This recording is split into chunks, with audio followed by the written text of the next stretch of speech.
Diez vai kāds šodien varētu atminēt mīklu meža vīrs tīruma svārki. Atminējums ir māja.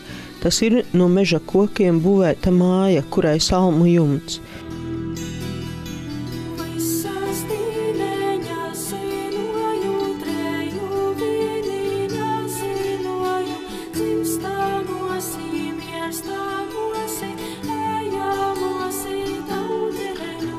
Salmu jumtu vairs nav, bet koka mājas, paldies Dievam, vēl saglabājušās. Daugavas senlīgi, labi. Jā, šeit uzdots. Un tā ir mūsu lielā bagātība. Māja ir cilvēka otrs es, nevelti māja salīdzināt ar cilvēka ķermeņa daļām. Nama fasāde un cilvēka izskats, mājas jumts un cilvēka galva un tā līdz pašai lējai. Mēs esam daudz ko lielisku izmetuši vai nojaukuši, domādami tikt līdzi it kā laika modē, bet ir novadi, kuros cilvēkus vadīs veselais saprāts. Nejaukt nos to, ko var saglabāt. Viens no tādiem ir Stopiņu novads pašā Pierīgā. Stopiņos dzimušais dzejnieks Pēteris Brūveris par dzimto vietu rakstīja, un tas klusums starp skaņu un skaņu, starp vārdu un vārdu, starp dzīvi un dzīvi, starp beigām un sākumu, kas kā kupola sapņem, snaudoša purva bruņurupuča sapni. Stopiņieši uzsākuši vērienīgu veco māju apzināšanas projektu, un stāsts ir par šī novada vecajām saglabātajām mājām un cilvēkiem, kas tajās dzīvojuši un dzīvo. Svarīgi bija saskatīt šo te koka arhitektūru un šo te seno neizmainīto vidi, jo, lai tas nebūtu tikai fotogrāfijās iekļautais vai fiksētais, bet lai tam vēl būtu funkcionāls pielietojums arī mūsdienās. Vecam tēvam pa priekšu bija māja tepatās Pārupmājas. Viņi bija būvējuši kopā ar māsu. Māsa bija tā finansētāja, vecais tēvs bija tas strādnieks, teiksim. Tas tur sākās Pārupēs. Un tad jau tā māsa laikam brauc uz ārzemēm prom, viņa pārdeva, un tad vecais tēvs par to naudu nopirka šito māju ar visu onkoli, ar visiem tiem, kā saka, vekseļi agrāk, parāda tās zīmes visas. Tad sāka, pirmo uztaisīja klēti, un tad jau viņi sāk te jau apmesties jau. Un tad lēnām tai kūtī būvēja klāt pa istabai. Vēl to pēdējo istabu es atceros, kad, teiksim, kaut kāds 57. gads varēja būt. Man tēvs atnāca no Sibrijas un tad piebūvēja vēl vienu istabu klāt. Mājas stāsti, tie ir arī latviešu likteņu stāsti, par cik nopirkta, kā nopirkta vai iegūta zeme, kā agrāk saimniekojuši, kādi kari pāri gājuši. Vecais tēvs bija bijis tā kā sarkanais strelnieks. Tanī laikā, es zinu, ka viņš ir paņemts armijā, vecais tēvs bija 1800, kurā bija 97. laikam. 97. gadā dzimis. Viņš bija izgājis visu to Krieviju. Un tad viņam, tā es dzirdēju pēc tiem nostāstiem, ka Ulmans nedeva zemi, tā kā pārējiem. Jo viņš bija tā kā tas sarkanais strelnieks, tāpēc viņš te dabūja nopirkt. 2 zirgi esot bijuši un 5 govis. Tad tas karš uznāca un viss apstājās. Ēkas nereti glabā arī fizisku piemiņu no pagājušiem laikiem. Tā izskaitā ložu pēdas. No pagra bija tikai durvis palikušas. Tās ar tām šķembām. Ir bijis tā, ka vecais tēvs ir gribējuši tā kā, braukt prom no Latvijas. Ir ar 2 zirgiem piekrauts un tas vezums te stāvēs ir priekšā jau. Un tādā mirklī kaut kur tur ir tā lidmašīnas bumba nomesta un tas viens zirgs ir te nošist uzreiz. Un tā vecais tēvs teica, ka nekur neaizbrauks ar vienu zirgu, ka te paliks te patās pa to kara laiku tad. Ēka, pat ja no tās tikai pamati palikuši, palīdz saglabāt atmiņā un pastāstīt bērniem un mazbērniem dzimtes vēsturi un līdz ar to arī visu mūsu kopējo vēsturi ne tikai lielās, bet pavisam konkrēti tveramās detaļās. Šī vietā ir bijis tā, kad vecā māte to savu ģimeni, viņa tā kā tur bija gulējuši salmos tādā kara laikā. Un šitai tā kā tas štābs bijis vienmēr. Vāciešiem. Gan vāciešiem, gan krieviem. To viņa teica, ka vienmēr tā ir bijis. Šitai tikai esot teicis Nohaimā un Fojeru. Un tur patās, kur tā kļava, tur ir stāvēs tas mīnmetējs. Un tur tie nostās stāvi. Nu jā, šitais jau visi no jauna, to es jau mūrēju jau. Vien brīdi viņi bija dzīvojuši Kūtī, arī Salmos, jo vācieši dzīvojuši tādā dzīvojumā mājā iekšā. Lietas var krāt pašmērķīgi, bet vecas lietas prasmīgās rokās var atdzīvoties un būt par to tiltiņu, kas palīdz sasaistīt veco paudzi ar jauno paudzi. Māju lietām vienmēr ir klāta neskaitāmu roku pieskāriena enerģija, ja to prot izvilināt lietas uzmirts kā jaunas. Mazbērni, lai viņi neizaug tādu, ka viņi neko nesaprot. Man baigi tas interesē, lai viņš ir tāds, kā lai saka, lai viņš zina, no kurienes nāk piens un vispār no kurienes, kas nāk. Savādāk jau neko nezinu. –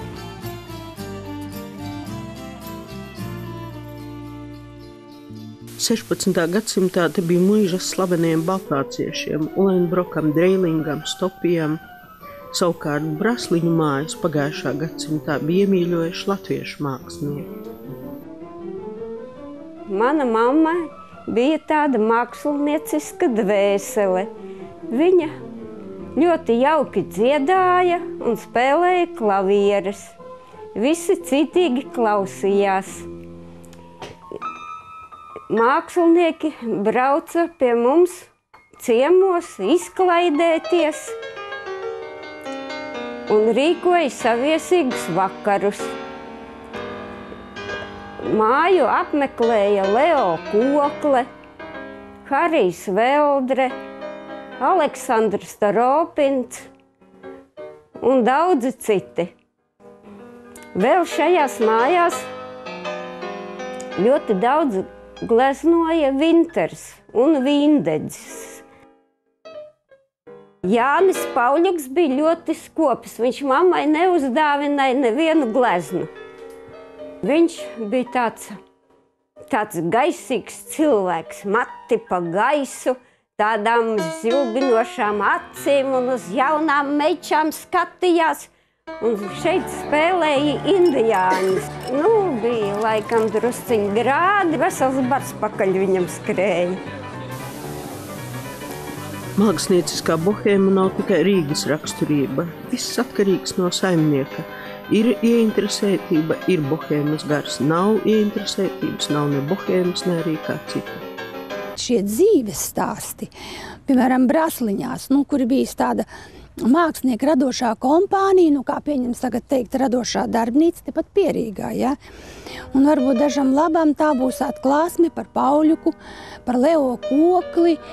Un kas ir pats galvenais, ka šīs mājas visas, viņas tomēr ainaviski tiek labi iesēdinās, kas jaunai arhitektūrai trūkst un varbūt vēl ilgi pietrūkst, jo vide apkārt ir mainīsies.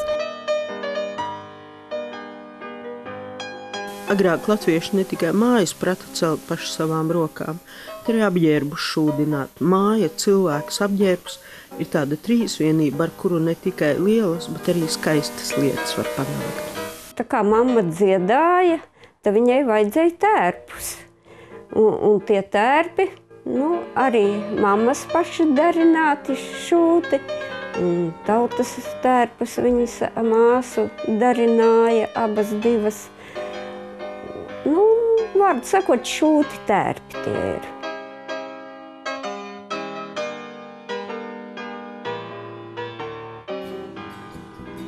Stopiņos baltvācieši cēla muižas, bet arī latvieši drīz vien sāka būvēt savas mājas. Anta Sparinska, kuras senči bija muižas dārznieki, ir universitātes botāniskā dārza direktore, bet arī rūpējas par dzimtes māju saglabāšanu. Šī māja ir celta 20. gadā, kad bezzemniekiem dalīja zemi, tad manam vecvectēvam Mārtiņam Lazdam šeit arī iedalīja 27 pūrvietas, no kurām daļa bija šeit, priekšā un daļa Juglas polderī priekš ganībām un siena.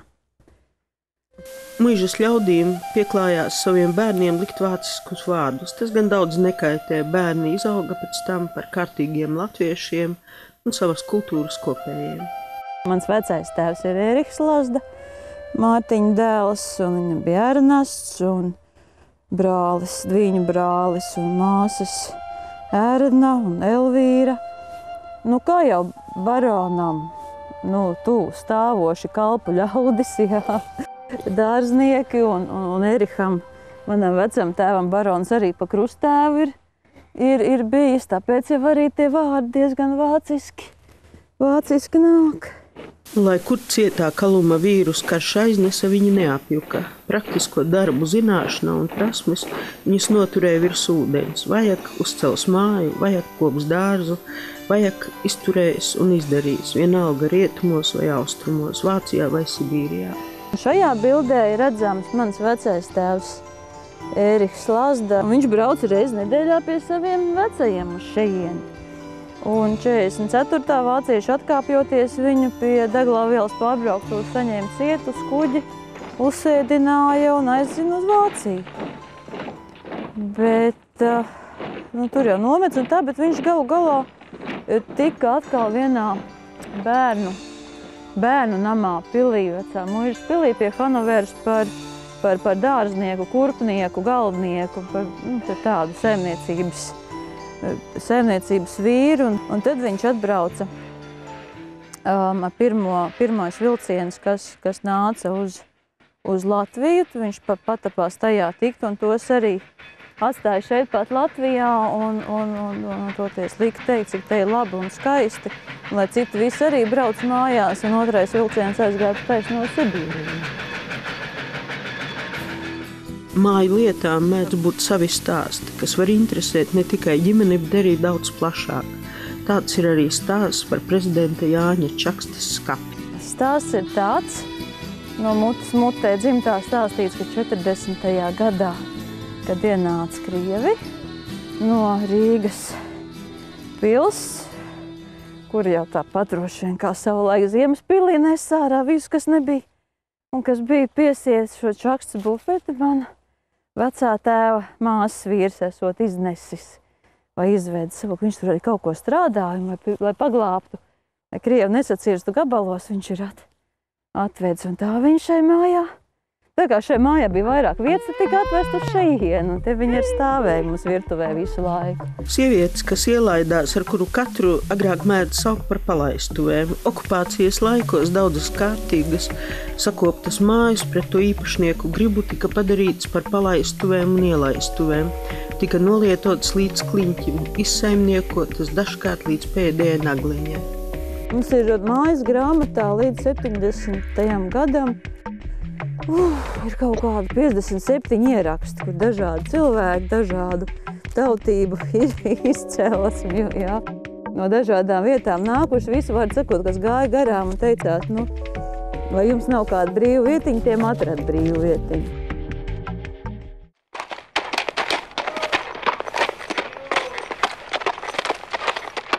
Akācijas mājas mēs atradām pēc dokumentiem, viņi celta ap 20 gadiem.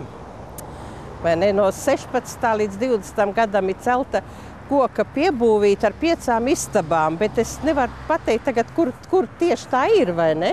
Un oficiāli 28. gadā skaitās, ka šitā māja ir nākusi reģistrēta. Akāciju mājas tās nesaraujami saistīts ar Sibīriju, ar 49. gada deportācijām. 49. gada 25. martā Omīte strādāja šeit bija pasts. Šī te logā te bija pastkastī. Un te 2 nagliņas vēl palikuši pie sienas, kur pastkastīt karājās. Un tas bija ap 10 no rīta, atnāca un mūs savāca. Vectēva vecomāte nolika pie verandas paceltām rokām. Veckots stāvēja, viens stāvēja visu laiku turēja pie viņiem. Un Omīte savāca. Omīte iesēdināja, mamīte, jāsaka tā, iesēdināja mašīnā, borta mašīna bija te pie vārtiem. Un iesēdināja mašīnā, un viņi domāja, ka viņi vien pat brauks, jo viņi neko līdzi neņēma. Beigās meklēja mūs. Mēs ar brāli bijām paslēpušies zem gultas, zem Omītes gultas bijām paslēpušies.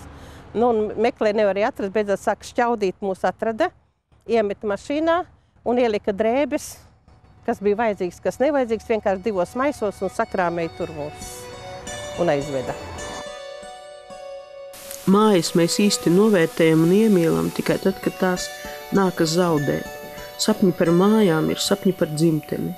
Kālim Skalbem dzejolī aizvestais ir rindas. Man būs tik vienas domas un miņa. Es sapni par dzimteni pa galvi likšu.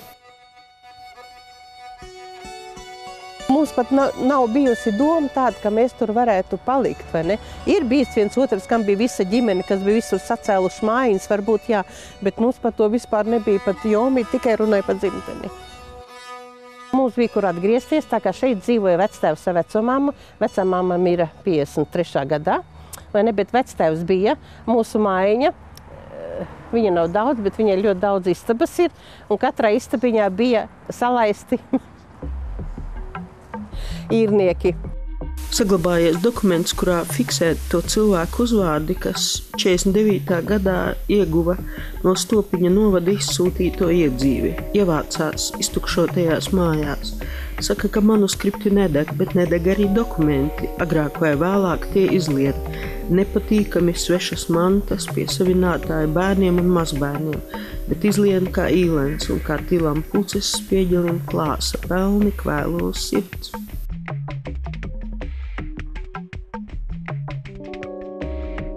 Mēs visi dzīvojam virtuvītē. Vectēvs gulēja, tur, kur jūs sēdējat, tur bija gulte vectēvam. Es, brālis, māsa, mamma, visi pa virtuvē. Visi bijām virtuvē. Stāsti par ledus pagrabu, par maizes līdzi Māras mutē atdzīvojas, kā nebūtu pa vidu starp traģisko 49. un 2014. gadu veseli 65 gadi. Mārai, tāpat kā daudziem, kas izgājuši Sibīriju, nav naida.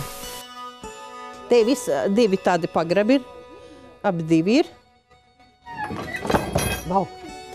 Un šite bija klēts, te bija 3 apcirkņi, kur labība glabājās, vecakot, vai ne? Un šite te bija Excel mašīna, ja ziniet, kas tāda ir.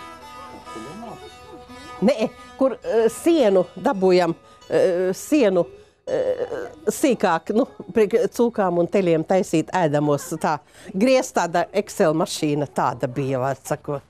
Es nezinu, tagad jau tādas nav. Šito agrāk braukāja nezāles rakņai, visu uzara zemi. Uzrakņāja tādu zemi, ja? Šitā ir cepamā. Vecai mammai bija krāsnī, ko cepa maizīt. Viņa ļoti garšīgu maizīti pati cepa. Šitas ir runkuļu skāļus, ko stampāt priekš lobbarībai. Šitai leduspagrabs, protams, ka viņš jau vairs nelietojams, vai ne? No Ulbraks ezera ledu gabaliem ņēma un laida iekšā. Nepavelt viņš saicās leduspagrabs, vai ne? Un visu vasaru varēja turēt pienus un visu produktus, vai ne, kas nekad nebojājās, vai ne? To visu vectēvs ir darījis un cēlis savām rokām, viss tas ir darīts. Šķūnis tas ir visu vectēvu celts 30. gados.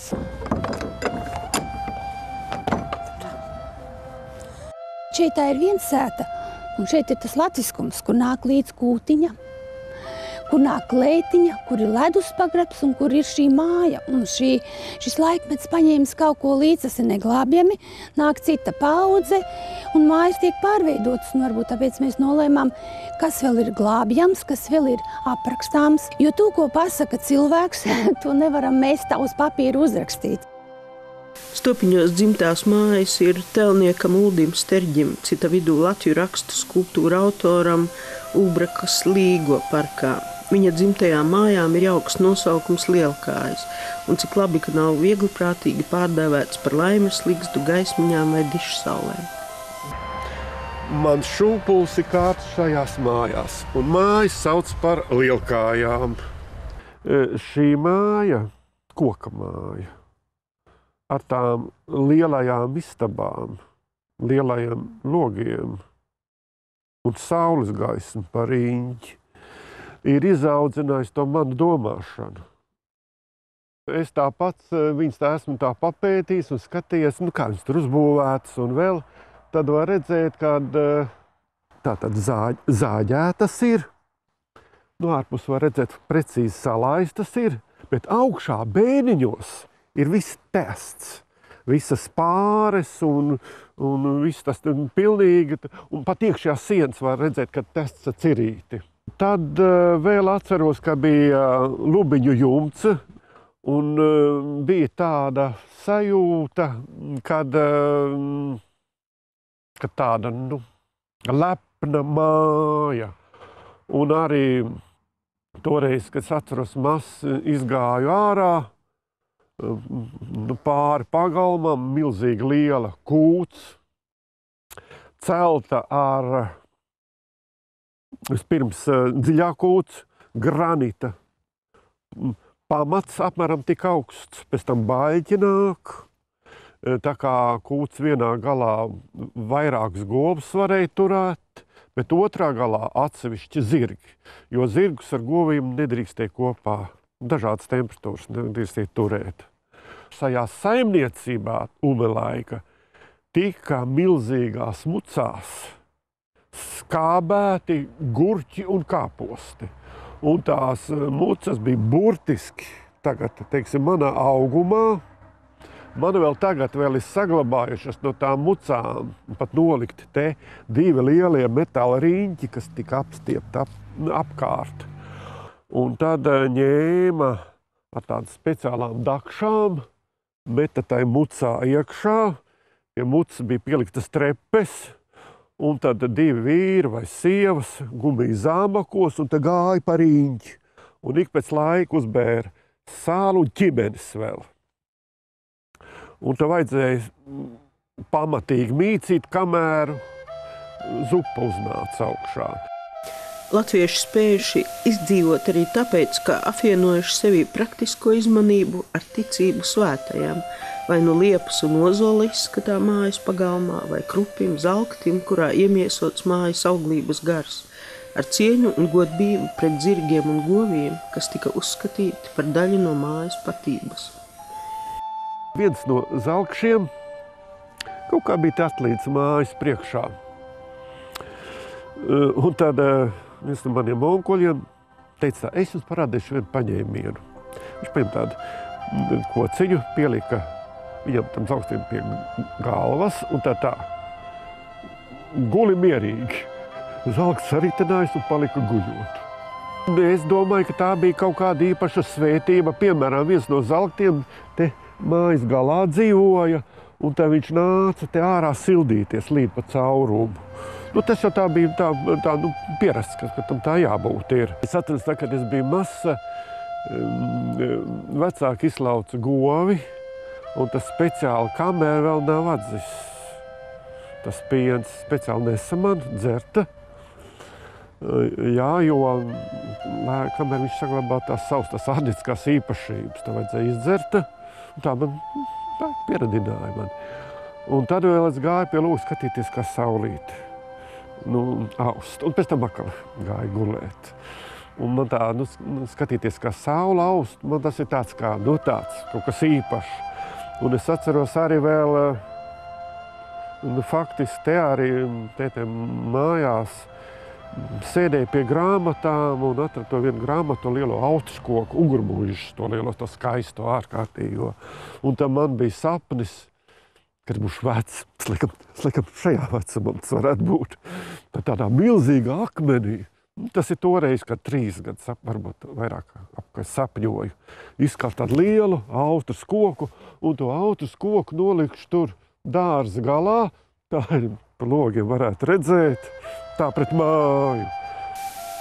Latvietim ļoti tuva ir akmens valoda. Tā ir ļoti sena valoda, jo akmens radīšanas mītos ir viens no pirmajiem, kas parādās pasaulē. Ziedonis liekas uz daudziem no mums attiecinājis vārdus. Stundām var stāvēt un klausīties strauta malā dēļ viena vienīga akmens vārda. Telnieka Ūda Sterģa mājas ir tādas, kurās var ne tikai ieklausīties akmeņu valodā, bet arī ar akmeņiem sarunāties un saprasties. Par akmeni ir tā, ka akmens ir jāizspēlē. Tas ir tāpat kā muzikāls gabals ir jāizspēlē uz klāvieriem, tāpat akmens jāizspēlē.